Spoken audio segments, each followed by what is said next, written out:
हरे कृष्णा राधे राधे, हरे कृष्णा राधे राधे।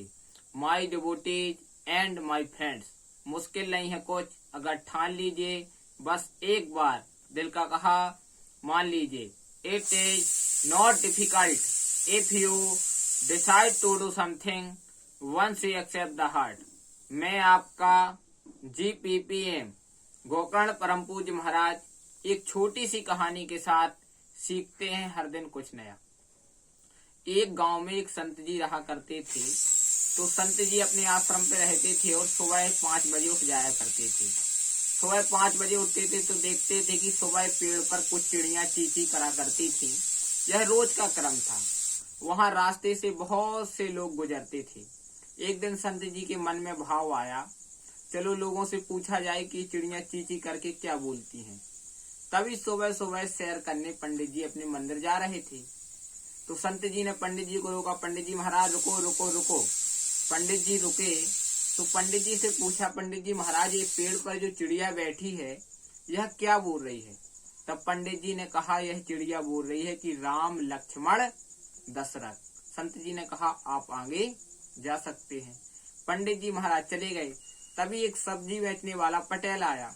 वो सब्जी बेच रहा था, बोल रहा था ले लो सब्जी ले लो सब्जी। संत जी ने उसे रोका, भैया रुको, ये पेड़ पर चिड़िया बैठी है यह क्या बोल रही है। तब उस पटेल ने कहा, यह चिड़िया बोल रही है कि भटा बाजी अदरक। क्योंकि सब्जी बेच रहा था पटेल, उसका उस प्रकार से भाव था, तो उसने कहा चिड़िया बोल रही भटा बाजी अदरक। संत जी ने कहा कि तुम जा सकते हो।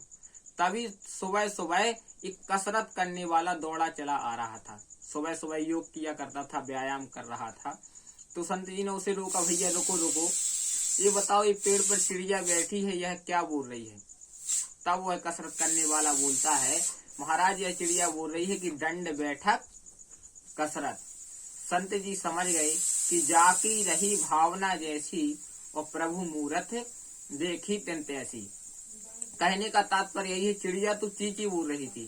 पंडित जी का भाव पंडित प्रकार से था तो उन्हें राम लक्ष्मण दशरथ बोलते हुए चिड़िया दिखी।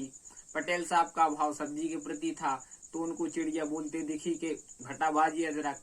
और वो योग करने वाला था, उसका भाव इस प्रकार से था, योग करने जा रहा था इसलिए उसे दंड बैठक कसरत। जैसी आपकी भावना होती है वैसा ही मन में होता है, जैसी दृष्टि वैसी सृष्टि।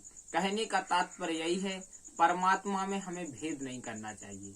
एको ब्रह्म द्वितीय नास्ति, सबका मालिक एक, सबका मालिक केवल एक नारायण है। जिस प्रकार से आटा होता है, आटा की चाहे आप पूड़ी बना लीजिए, चाहे आप रोटी बना लीजिए, चाहे आप पराठे बना लीजिए, लेकिन वस्तुता है वह आटा। इसी प्रकार परमात्मा कभी वह राम बन के भी आता है, कभी कृष्ण बन के आता है, कभी देवी के अवतार में आता है, कभी हनुमान के अवतार में आता है, अनेक अनेक रूप भक्तों के कारण रखता है। इसलिए परमात्मा में भेद ना रखें। और जो परमात्मा में के प्रति छोटी छोटी बातों पर लड़ते हैं, परमात्मा को ऐसा बड़ा दुख होता है, क्योंकि ये मानव हमारे बच्चे और हमारे कारण लड़ रहे हैं।